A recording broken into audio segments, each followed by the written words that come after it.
Imagine waking up tomorrow to find that your country has just decisively lost a major global conflict. Right. But when you look out the window, there's no smoke on the horizon. I mean, not a single bomb was dropped. No troops crossing the border. Exactly. Instead, you lost because, well, an army of international lawyers discovered this obscure regulatory loophole and legally gridlocked your entire naval fleet in port. Wow. Yeah. Or you lost because a subtly poisoned AI algorithm just quietly rerouted your national power grid's cooling systems, melting down the infrastructure from the inside. Just terrifying. And you lost because a coordinated swarm of deepfakes paralyzed your civilian population with so much fabricated, hyper-targeted panic that your government simply lost the political will to fight back. Yeah, you were conquered. And you didn't even hear a gunshot. Exactly. It's the ultimate evolution of warfare. I mean, we're so conditioned to think of global security as this physical clash of steel, right? Like tanks rolling across plains. Tanks, fighter jets, dogfighting in the clouds. But the battle lines of the near future, they are entirely invisible. They really are. They run through the microchips in your smart appliances, the international courts of justice, and honestly, the cognitive processing of every citizen holding a smartphone. Which is exactly why today's deep dive is going to be structured a little differently. We are treating this as like a masterclass, a syllabus walkthrough of the world you are about to inherit. That's the best way to approach it. Right. Because we have our hands on a profoundly sobering piece of strategic architecture. It's called Future Operating Environments 2040, or FOEs 2040. Yeah, published in March 2026. By the UK Ministry of Defence's Futures and Force Design team. And look, this isn't science fiction. Not at all. This is the literal declassified style blueprint that military planners are currently using to build the forces of the next 2 decades. And our mission today is to act as your instructors, walking you through this syllabus exactly as the strategist laid it out. Step by step. Exactly. We are going to build this future for you step by step. Because, knowledge only becomes power when you actually understand the mechanics beneath it. Right, the why, not just the what. Yeah, we aren't just going to look at the weapons of 2040. We are going to dissect the sociological, the climatic, and the technological pressures that make those weapons necessary. We need to equip you, the listener, with the mental models to decode tomorrow's chaotic headlines today. Exactly. Okay, let's unpack this. We are opening the syllabus to Module 1. Module 1, here we go. Before anyone fires a laser or, launches an autonomous drone, we have to understand the pressures building inside the system, the tectonic plates shifting beneath the surface. The drivers of change. Right. This module outlines the 6 drivers of change. And the very first driver pairs global power competition with demographic pressure. It's a fascinating pairing. It is. And I want to zero in on the demographics because the dynamic here is deeply counterintuitive. Oh. Well, we usually associate population growth with state power, right? More people, stronger country. But by 2040, the global population is aging unevenly. Yeah, it is a profound strategic vulnerability. Oh, absolutely. I mean, we are looking at a scenario where certain established powers are facing these rapidly shrinking, aging workforces, All right. while other regional actors have massive, restless youth bulges. Think about the mechanical reality of running a modern state in 2040. It's a logistical nightmare. If you do not have enough 20-somethings to man your sanitation departments, your logistics hubs, your power grids, or your security forces. The state still has to function. Exactly. The state has to function. So what is the mechanical solution? You are forced into total automation. Oh, wow. So the explosion of smart cities, these hyper-connected urban centers run by sensors and AI. Yeah. It isn't necessarily because the society just wants cooler, more efficient tech. Yeah, not at all. It is a desperate defensive crutch to compensate for the fact that there are simply no humans left to do the jobs. That is the crucial underlying mechanism. Automation becomes a demographic Band-Aid. Right. But by applying that Band-Aid, you inadvertently create an immense digital attack surface. Because everything is connected. Everything. A city entirely reliant on automated logistics and AI-driven infrastructure to survive its own demographic collapse is a city that can be paralyzed by a single, sophisticated cyber intrusion. Which leads directly into the next massive driver, climate change and economic transition. A huge one. Right, because a chaotic climate isn't just about extreme weather. It physically redraws the geopolitical map. Absolutely. When polar ice caps recede permanently, you aren't just looking at rising sea levels. No. You are looking at the sudden existence of entirely new, highly efficient transoceanic shipping routes that have literally never existed in human history. That's wild to think about. Geography itself is altered. Suddenly, previously irrelevant northern coastlines become the most contested strategic real estate on the planet. Because everyone wants control of the trade routes. Exactly. Nations will scramble to project power into these new maritime corridors, demanding entirely new fleets and bases. But projecting that power brings up the economic transition part of this driver. Yeah. The global shift away from fossil fuels. The green transition. Yeah. Let's look at the operational reality of a military trying to go green. It's complicated. Very. Let's say a nation mandates a transition to fully electric tactical vehicles and green energy infrastructure for its bases. Okay. But their primary adversary is sitting on vast, cheap reserves of crude oil and happily burning diesel. Right.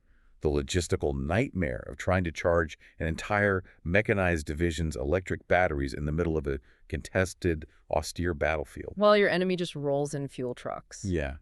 It feels like a bizarre operational handicap. It is a massive vulnerability window. I mean, if a military tightly couples its operational capacity to highly advanced green energy supply chains, Which are fragile. highly fragile. They rely heavily on civilian electrical grids and rare earth minerals for battery storage.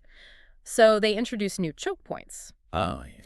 The adversary doesn't need to destroy your tanks. They just need to disrupt the highly specific supply chain providing the lithium, or launch a cyber attack on the regional smart grid powering the charging stations. That's so much easier than a head-on fight. Exactly. The transition period itself, having 1 foot in green tech and 1 foot in legacy diesel, it creates a friction point that adversaries will deliberately exploit. Wow. And hovering over all of this is the final set of drivers: technology and inequality. Yeah, this is where it gets really volatile. We have hyper-connected data proliferating into every corner of the globe, juxtaposed against rising, hyper-dense urban inequality. Let's walk through the psychology of that hyperconnectivity for a second. Okay, let's do it. Throughout history, extreme inequality has always existed. Right, of course. But geographical distance historically insulated the wealthy from the immediate wrath of the impoverished. Out of sight, out of mind. Exactly. But in 2040, that distance is erased by digital proximity. Wow. Digital proximity. Imagine a massive, sprawling, resource-scarce slum sitting directly outside the sensor grid of a highly automated, climate-controlled smart city. Okay, a stark contrast. The people in that slum possess cheap, ubiquitous digital devices. They are intimately, constantly fed high-definition data streams of the wealth, security, and stability just a few miles away. Oh, man. So the perception of inequality becomes weaponized. Yes. It's no longer an abstract concept. It is a hyper-visible daily insult. And that fuels raw instability. It weakens local governance and creates incredibly fertile ground for non-state actors, insurgents, or hostile foreign intelligence services to radicalize populations and orchestrate unrest. It's like a powder keg. It is. These 6 drivers, demographics, automation, climate, energy transitions, data proliferation, and inequality, they do not operate in silos. They feed off each other. They are an interlocking engine of chaos.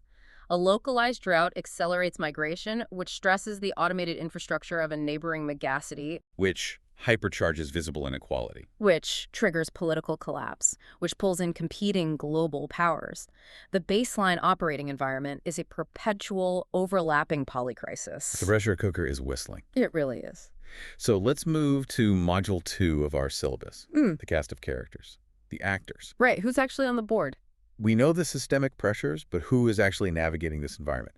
The traditional assumption is that nation-states are the only players that matter. Which is completely outdated by 2040. Exactly.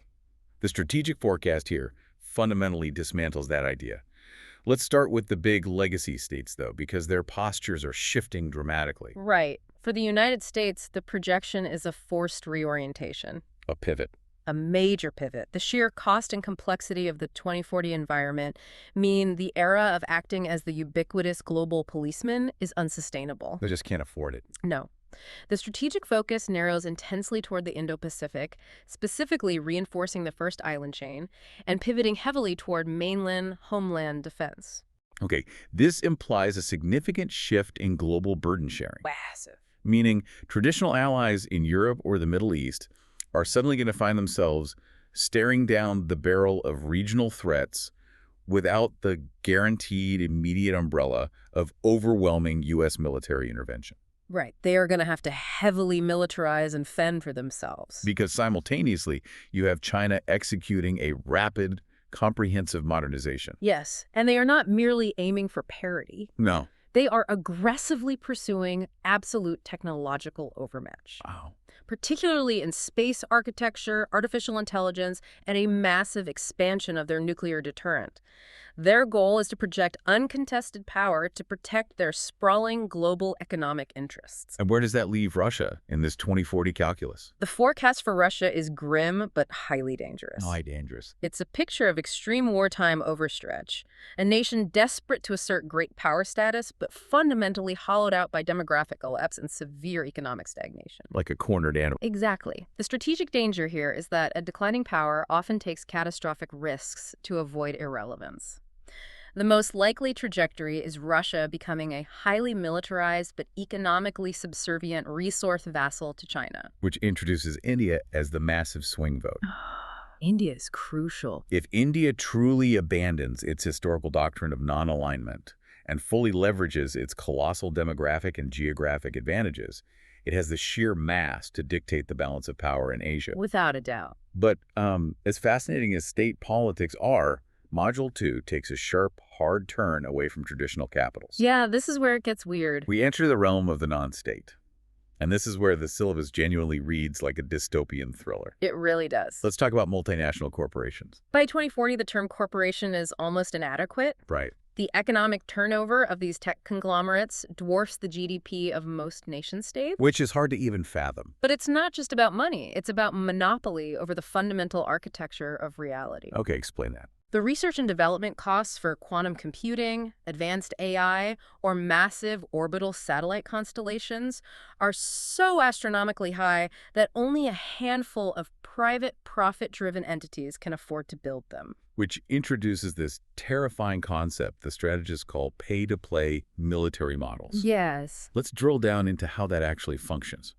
If I am a mid-sized nation-state in 2040, I might not have the GDP to build my own sovereign satellite network or code my own military-grade AI. You definitely won't. So I just lease it. I rent my national security from a tech CEO. You are outsourcing your sovereignty. That is wild. If a private corporation controls the secure data routing for your entire military, or owns the orbital sensors providing your early warning systems, they're no longer just defense contractors. They are independent strategic actors. They can dictate terms. Yeah. A tech CEO could effectively throttle a nation's ability to wage war simply by threatening to suspend their service-level agreement. Unbelievable. And alongside these corporate monoliths, you have what the strategists term super-empowered individuals. We're talking about ultra-wealthy business magnates, rogue technologists, or even immensely influential religious figures who command cult-like digital followings. Yeah.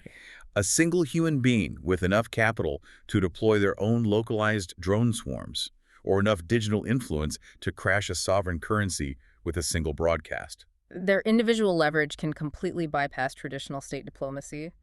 But the most disruptive subnational actor identified in this module is the megacity. I want to spend time here because the idea of a city holding its own military power sounds like a regression to the Bronze Age. It does. We are talking about a return to the era of Sparta and Athens, but armed with hypersonic missiles and autonomous slaughter bots. Yeah, Athens with AI. Walk me through the mechanics of how a city actually secedes from state authority. Okay, consider the sociology and economics of a 2040 megacity. Let's imagine a sprawling, coastal, hyper-advanced tech hub. Okay, I'm picturing it. It concentrates 80% of the surrounding nation's wealth, innovation, and intellectual capital. A powerhouse. The citizens of this megacity are deeply integrated into the global digital economy. Now, look at the broader nation-state surrounding it. Perhaps it is struggling with extreme climate degradation, failing rural agriculture, and a paralyzed, bankrupt federal government. Okay, so the megacity looks at the federal government and realizes it is paying massive taxes to a central authority that provides zero security and zero infrastructure in return. Exactly. The governance of the megacity is pragmatic, rapid, and narrowly focused on keeping the global commerce flowing. They just care about business. Right. At a certain point, the mayor, backed by a coalition of corporate boards headquartered in the city, simply stops answering to the federal capital. Wow. When climate-driven migrants flood the borders, or when regional warlords disrupt the supply chains, the federal army is too weak to respond. So what does the city do? The megacity uses its massive municipal wealth to outright purchase private security forces, autonomous defense perimeters, and cyber warfare capabilities. They effectively become a sovereign fortress. Yes. So the entire concept of a neat, color-coded map of the world with clear national borders is just a fantasy. Completely obsolete. The line between legitimate state authority and rogue corporate or municipal power has just completely dissolved. It is a congested, bleeding landscape. The CEO of an aerospace conglomerate, the mayor of a fortified megacity, and the leader of a violent tech-enabled extremist organization hold as much tactical weight as a traditional head of state. Which begs the question, how do these actors actually interact? Right. That brings us to Module 3, the new global web, or the nature of future relationships. The foundational tension in 2040 is between forced cooperation and violent fragmentation. Pulling in opposite directions. You have transnational existential threats like a rogue, self-improving AI or catastrophic geoengineering failures that logically demand absolute global cooperation to prevent human extinction. We have to work together or we die. Right. But the psychological and economic realities of resource scarcity drive actors toward hyper-aggressive protectionism. And the strategists believe protectionism is winning. Big time. They forecast a massive trend of withdrawalism, the complete collapse of the overarching multilateral treaties that stabilized the post-World War II era. States and powerful non-state actors will aggressively withdraw from massive, legally binding frameworks like the UN or major climate accords. Just walk away. The logic is brutal but simple. In an era where decision cycles are measured in seconds, large-scale treaties are far too slow, too cumbersome, and demand unacceptable compromises on national or corporate sovereignty. So what replaces it? The syllabus introduces a concept called minilateralism. Minilateralism, yeah. I think the best way to visualize this is to imagine global diplomacy as a party. Okay, I like this analogy. For the last 80 years, we've relied on the massive, formal, sit-down dinner party. Everyone is at the same table, you agree on the menu, the seating chart is highly political, and getting everyone to agree on a single course of action takes months of agonizing debate. Yeah, very rigid. Minilateralism is abandoning the dinner table entirely. Instead, it's a series of intense, whispered conversations in the hallway. It is the ultimate expression of ruthless pragmatism. Shared values are totally irrelevant. Totally relevant. Let's say you are a democratic nation, and you need to secure a vital choke point for rare earth mineral shipping over the next 3 years. Okay.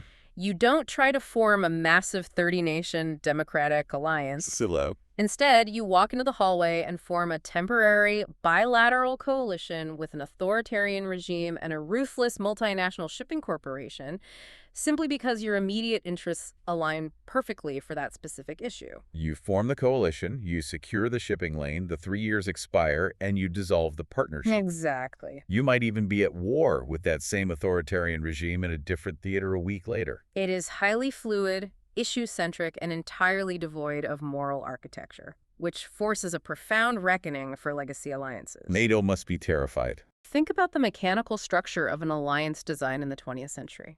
How does it function when the adversary isn't a state, but a coalition of a rogue megacity, a private military contractor, and a decentralized hacker collective? It can't.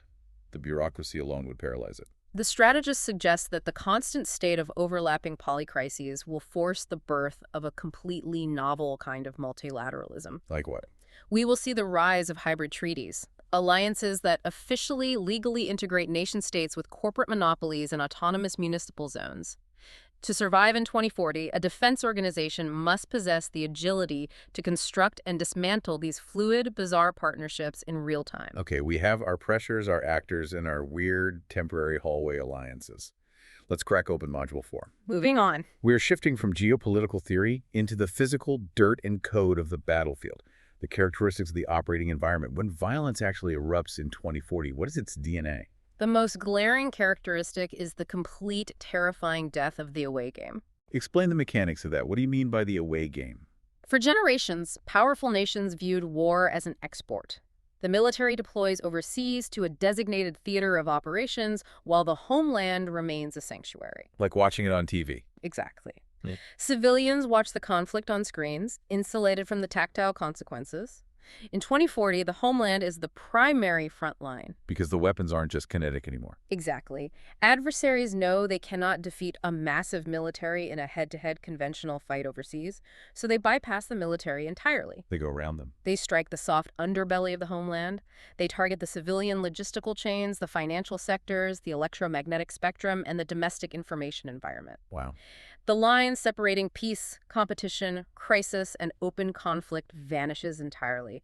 You are in a constant low-level state of societal siege. So if you, the listener, are sitting in your house in 2040, your smart meter attached to your home's power grid, your civilian cellular network, and the supply chain software delivering food to your local grocery store are active, legitimate battlefields. And this demands a radical whole-of-society defense posture. Everyone is involved. A traditional military force cannot legally or practically defend every civilian server and private power substation.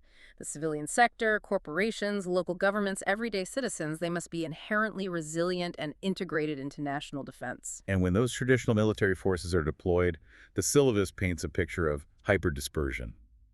Let's look at why massing troops is suddenly a death sentence. It comes down to sensor density. We'll explore this deeper in the domains module, but essentially, the battlefield is saturated with cheap, ubiquitous surveillance. Eyes everywhere. If you gather a battalion of 1,000 soldiers or cluster a dozen warships together, you create a massive, glowing signature. And with hypersonic weapons, the time between being detected and being destroyed is less than 2 minutes. So you have to scatter. You shatter your forces into tiny, isolated nodes. Squads of 10 personnel or single autonomous vehicles spread over thousands of square miles. But here is the mechanical nightmare. When you disperse that widely, traditional communications break down. Immediately. The adversary will constantly jam your satellite links and radio frequencies. Meaning these isolated squads have absolutely no contact with higher command. They are totally cut off. They have to rely on localized onboard AI to interpret the commander's overall intent and make lethal decisions on their own. It's called AI-enabled mission command. But this reliance on hyper-advanced networks brings us to one of the most fascinating counterintuitive strategies in the entire document, the absolute necessity of obsolete tech. Yes, the survival of the legacy system. I love this part. If an adversary knows your entire military relies on quantum-encrypted satellite links and AI cloud computing, their primary goal isn't to shoot your soldiers, it's to deny you those networks. They will fry the satellites and poison the cloud. And when those networks collapse, a multi-billion-dollar hyper-advanced stealth fighter becomes an incredibly expensive paperweight. It can't navigate, it can't target, it can't communicate. I have an analogy for this. It's the paper map analogy. Oh, this is good. Imagine you are on a complex road trip with a group of friends. Everyone is entirely dependent on their GPS, their smartphones, their real-time traffic algorithms. Right, totally standard. Suddenly, a massive solar flare or a cyber attack knocks out every cell tower and GPS satellite on the continent. Everyone is paralyzed. Completely lost. Except for the one person who brought a crinkled, physical paper map, a magnetic compass, and actually knows how to read them. That person is suddenly the absolute master of the environment. It's a brilliant analogy because it highlights a fundamental philosophical pivot for military planners. Since the end of the Cold War, militaries have worshipped at the altar of efficiency. Just-in-time everything. Just-in-time logistics, highly integrated single platforms removing all excess weight. But in 2040, efficiency is a trap. The environment demands a shift to ultimate resilience and mass redundancy. You actually want the clunky, inefficient gear. You need a diverse ecosystem of capabilities. You need the high-end quantum networks, yes, but you also desperately need the soldiers trained to use HF ham radios, mechanical diesel engines without microchips, and celestial navigation. Celestial navigation, like steering by the stars. Exactly. When the digital domain is denied, the force that can seamlessly revert to analog legacy warfare holds a devastating asymmetric advantage. This philosophy of redundancy feeds directly into how the 2040 strategists view deterrence. Right. For 70 years, the globe has been held in check by mutually assured destruction. Nuclear deterrence. If you nuke me, I nuke you, we all die. The classic standoff. But the syllabus introduces two new models, deterrence by entanglement and deterrence by variety. Walk me through the mechanics of entanglement. Deterrence by entanglement is essentially mutually assured disruption. Disruption, not destruction. Exactly. Instead of threatening to vaporize the enemy, you deliberately and systematically weave your critical infrastructure into theirs. You entangle your financial clearinghouses, your global supply chains, your shared digital architectures. You essentially turn yourself into a geopolitical suicide vest for the adversary. Precisely. You make it structurally impossible for them to launch a cyber attack or a kinetic strike against you without causing immediate catastrophic blowback to their own society. Wow. If they crash your banking system, their own logistics networks automatically freeze. The cost of aggression becomes economically and functionally unbearable. And deterrence by variety. That scales up your paper map analogy. It's deterrence through sheer, exhausting redundancy. It's just having too much stuff. Yeah. If an adversary is planning a preemptive strike, they calculate the targets. If they know you rely on a single exquisite satellite constellation, it's a tempting target. Right. But what if they know you have the primary satellite constellation, plus a backup network of high-altitude balloons, plus an undersea fiber optic network, plus a decentralized mesh network of commercial cell phones, plus a fleet of analog radio transmitters? They realize they can't possibly destroy all of it simultaneously. The mathematical complexity of the strike becomes too high, so they don't attack at all. Exactly. Resilience becomes a weapon in itself. Let's turn to Module 5, the theaters of operation. We know the characteristics of the fight, but the physical and non-physical spaces where humans engage are expanding in wild directions. The domains. Let's start with the physical, the maritime and land domains. As we touched on earlier, melting ice is opening entirely new maritime highways. But the defining characteristic of the oceans in 2040 is hypervisibility. The ocean used to be the ultimate hiding place. A submarine or a carrier group could vanish into the vastness of the Pacific. Not anymore. No. The sheer proliferation of commercial satellite constellations, combined with persistent autonomous surface and subsurface sensor swarms, means the oceans are effectively transparent. Transparent oceans. That's a crazy thought. You cannot hide mass. Naval stealth, at least on the surface, is nearly dead. And when you are highly visible in a domain where hypersonic anti-ship missiles can cross hundreds of miles in minutes, surface fleets become incredibly vulnerable. And the land domain sounds even more claustrophobic. Land operations become an absolute nightmare of complexity. The era of fighting in open deserts or vast plains is largely over. Where does it go? The gravity of human geography pulls combat into the megacities.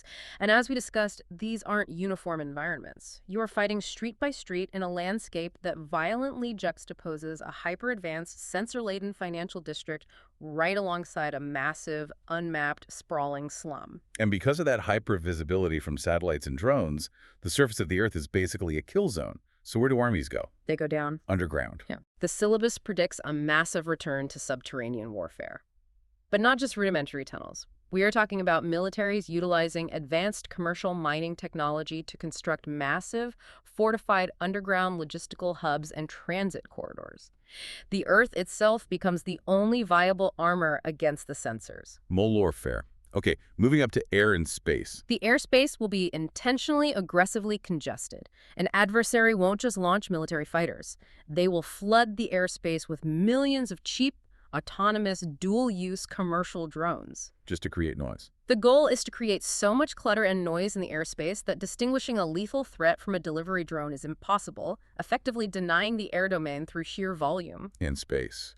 I remember the document casually dropping into truly wild concept here. Yes, the complete weaponization of the orbital domain. Star Wars. The strategists point to the extreme likelihood of co-orbital anti-satellite weapons. Satellites designed to stalk and destroy other satellites. But the detail that usually stops people in their tracks is the serious strategic consideration of lunar-based missile defenses. Lunar-based. We are talking about weapon systems stationed on the moon. Why? Because of the gravity well. Right, physics. It is incredibly energy-intensive to launch weapons from Earth into space. But if you hold the high ground of the moon, you can strike targets in Earth orbit with immense kinetic energy using a fraction of the propulsion. It is the ultimate artillery high ground. Wow. But the more immediate daily terror in space is entanglement. Military communications and early warning systems are deeply interwoven with commercial civilian satellites. They share the same hardware. Often, yes. Mhm. If a rogue state blinds a military satellite to hide a troop movement, they might simultaneously knock out the GPS timing signals that allow the global civilian ATM and banking network to function. The collateral damage is instantaneous and global, which drags us directly into the non-physical spaces, the cyber and electromagnetic domains. This isn't just about hackers trying to steal passwords anymore. No, the paradigm has shifted from data theft to data poisoning. Data poisoning. This is insidious. If I want to paralyze your military, I don't launch a massive cyber attack to shut down your command network, because you will notice that immediately and switch to your backups. Right, that's too loud. Instead, I quietly infiltrate your network and subtly alter the data your AI relies on. I change the structural integrity data of a bridge in your logistics software by just 3%. I shift the geolocation of a hostile radar site by 50 meters. I have an analogy for this. Let's hear it. It's like wanting to cause a traffic collapse in a major city. You don't blow up the highways. Instead, in the dead of night, you subtly swap all the one-way street signs and you change the timing of the traffic lights by just 2 seconds. That's evil. Right. The drivers wake up, they get in their cars, the roads look perfectly normal. But within an hour, the entire city is locked in an apocalyptic gridlock, and nobody knows why. That is a brilliant visualization. You destroy the adversary's trust in their own sensors. A commander who cannot trust the data on their screen is a commander who cannot issue an order. It's psychological warfare on a machine level. And hovering ominously over all this digital warfare is the dawn of quantum technology. Let's explain the mechanics of the quantum threat, because it is an existential cliff for global security.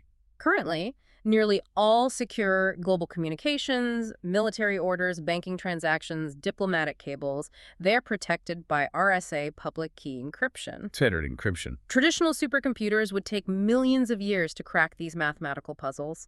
A functioning, large-scale quantum computer running specific algorithms, like Shor's algorithm, could shatter that encryption in hours. Meaning there are no more secrets? None.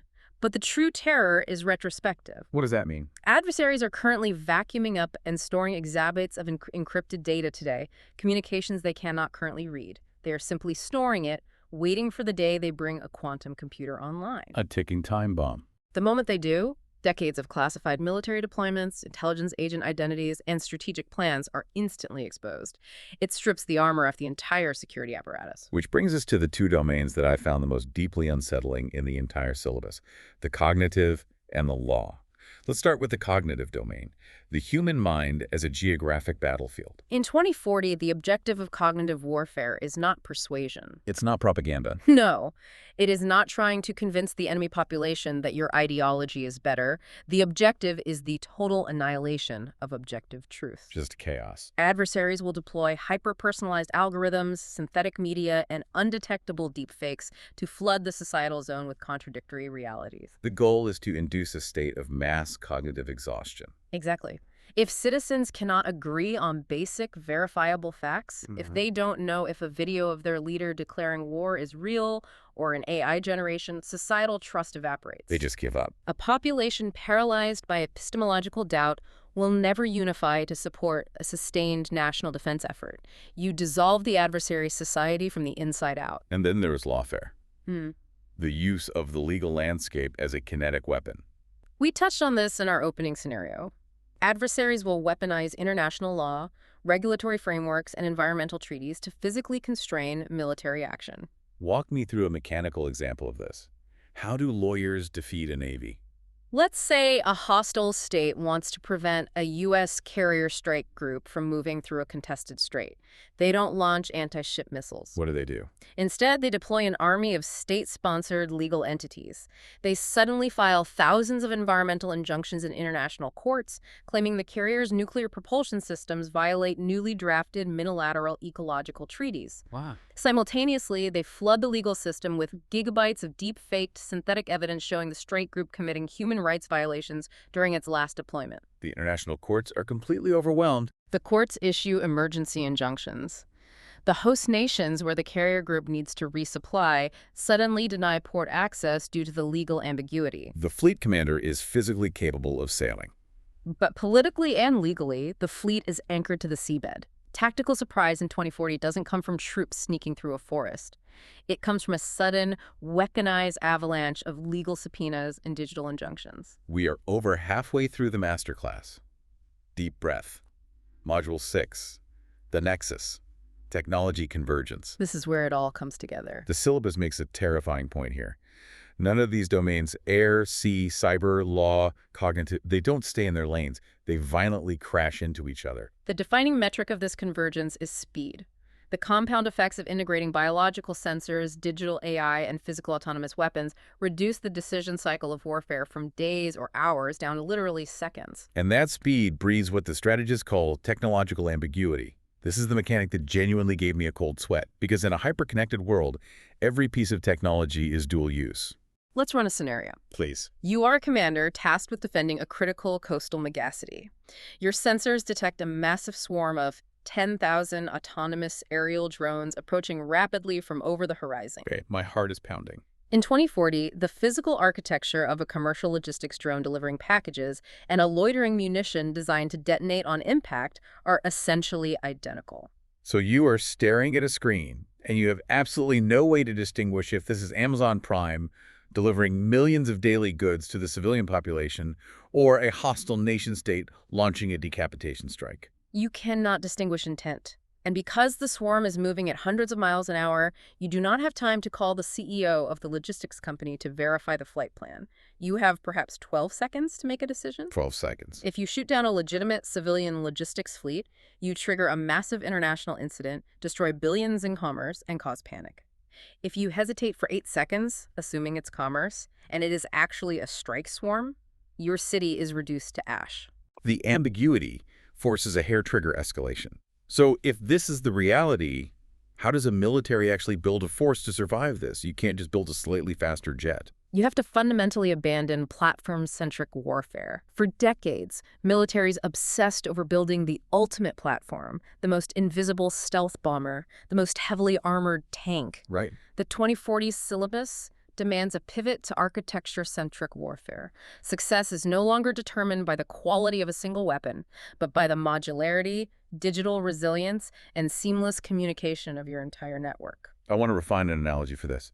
It's like an orchestra. Okay, let's hear it. Having a Stradivarius violin, an exquisite, multi-million-dollar generation-defining platform, is completely useless if the conductor, which represents your digital architecture, cannot read the sheet music fast enough to keep up with a song that is changing time signatures every 3 seconds. That is the perfect synthesis. A military armed with thousands of cheap, average, mass-produced instruments that are perfectly instantly synchronized by a brilliant AI conductor will absolutely butcher a military that brought 5 Stradivarius violins that are unable to hear each other due to jamming. The syllabus states explicitly that possessing exquisite platforms does not equate to mastery of the operating environment. It's all about the network. If you cannot orchestrate your systems across the civilian, military, physical, and digital domains in seconds, your exquisite weapon is just a highly expensive, isolated target waiting to be overwhelmed by a synchronized swarm of cheap, disposable assets. Incredible. All right, we are turning the corner into part 2 of the syllabus, Module 7, the wildcards. We've laid out the foundational structure, the actors, the spaces. But what are the disruptors, the raw accelerants that get thrown into this chaotic mix? The strategists identify several threat multipliers. The first is the weaponization of mass migration stemming from climate degradation and frozen conflicts. Let's break that down. A frozen conflict is a historical border dispute or ethnic tension that simmers just below the threshold of open warfare, tying up massive resources. But when you inject severe climate change into that region, it boils over. A historic drought hits a fragile region. Millions of people are suddenly displaced. They move en masse toward more stable, wealthy borders. The climate refugees.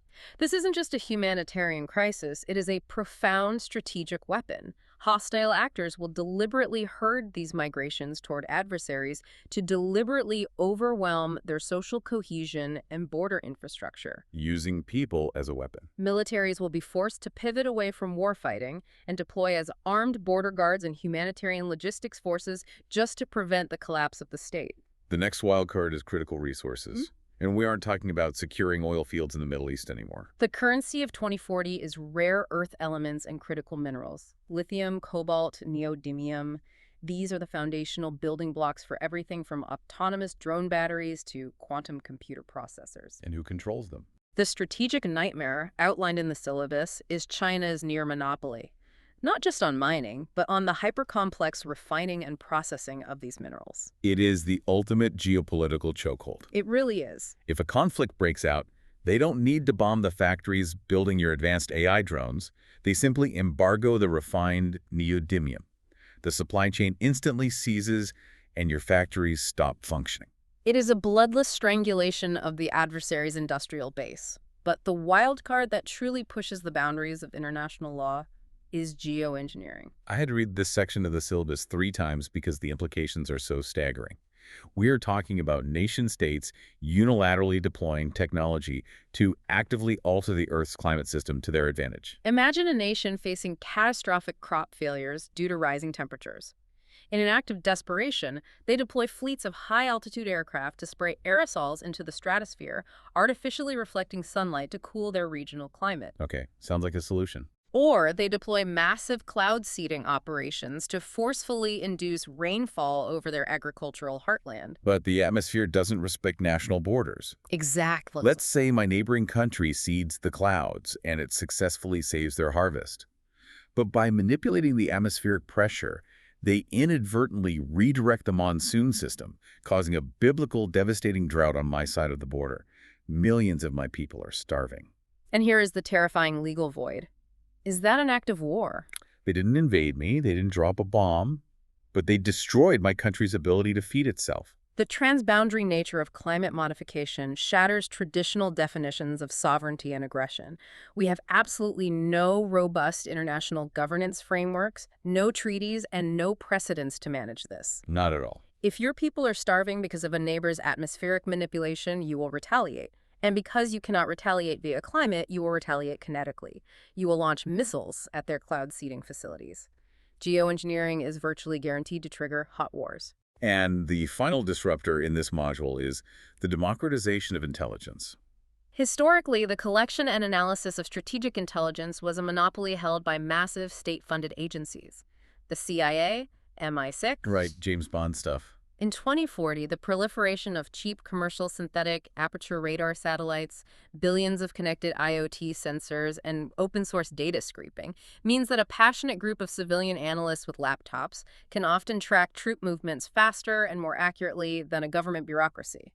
But the syllabus warns that this isn't necessarily an advantage. It causes decision paralysis. Because it obliterates the signal-to-noise ratio. A military commander is no longer starved for information. They are drowning in it. Too much data. And because adversaries are actively poisoning that open-source data with deepfakes and synthetic telemetry, the commander spends all their time trying to verify if the intelligence is real. The sheer volume of democratized, unverified data induces paralysis. By the time the human verifies the data, the battle is already over. Which brings us to the final, chilling chapter of our masterclass.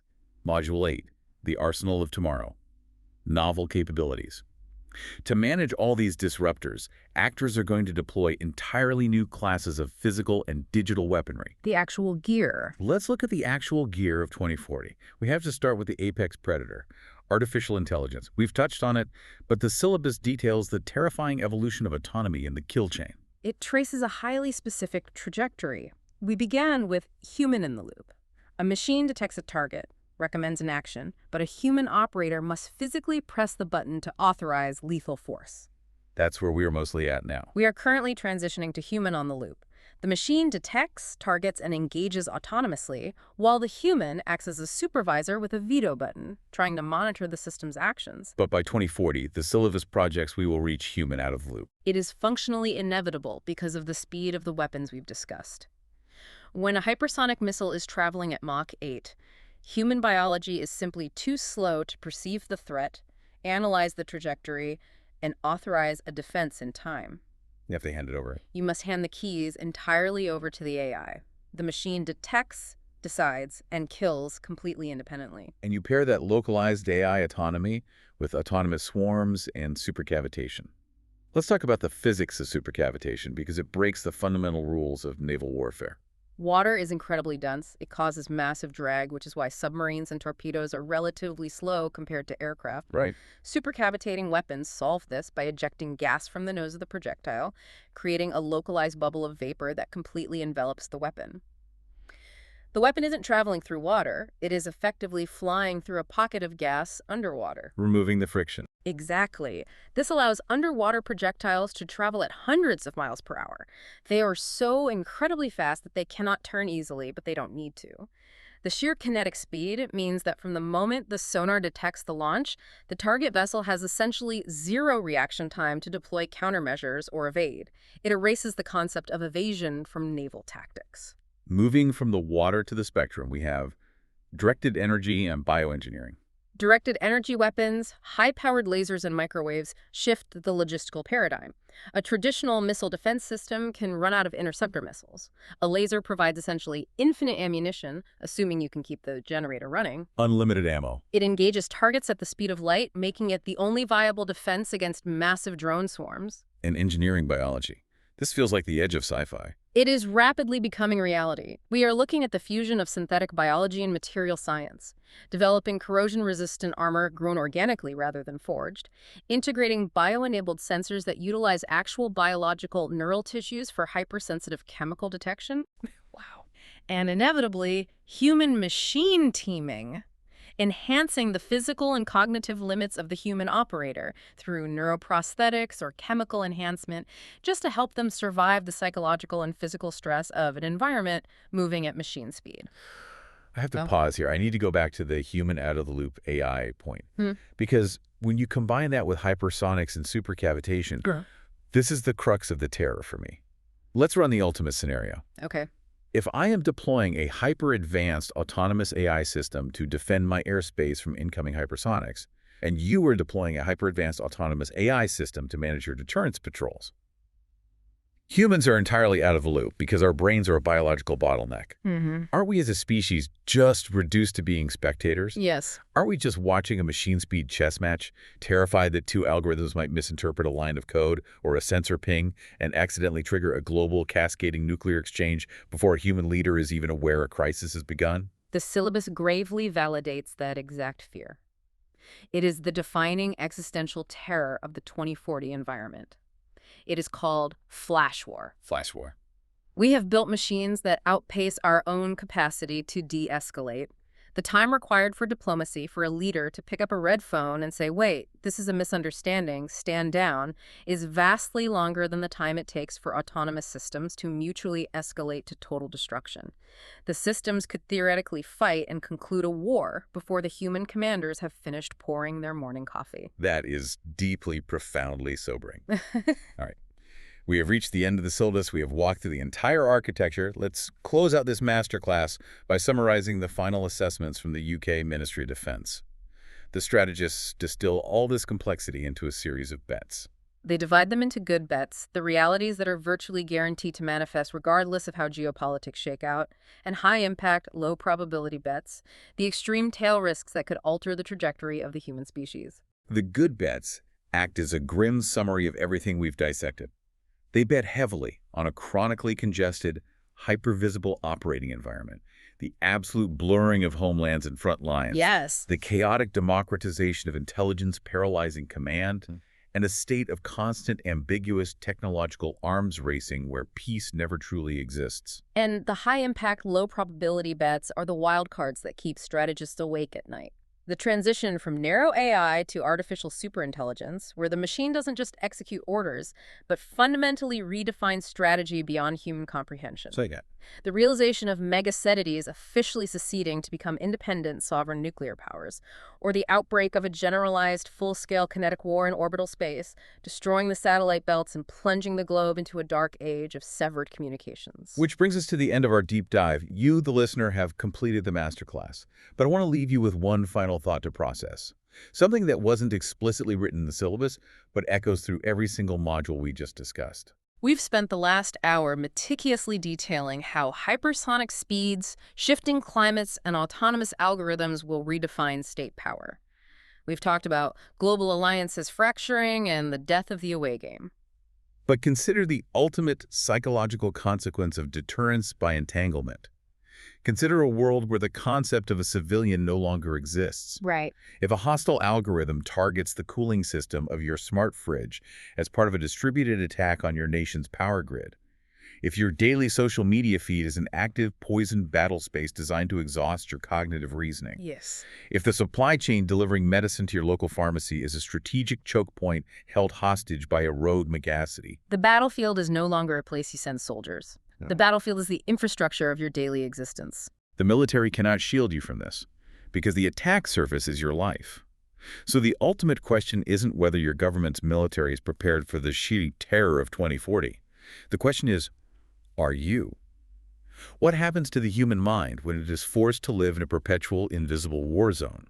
Are you ready to accept the responsibility of being an active, unshielded combatant in a conflict you cannot even see? It is the burden of the era we are building. Thank you for joining us on this deep dive into the future operating environments. Keep questioning the future because it's arriving faster every day.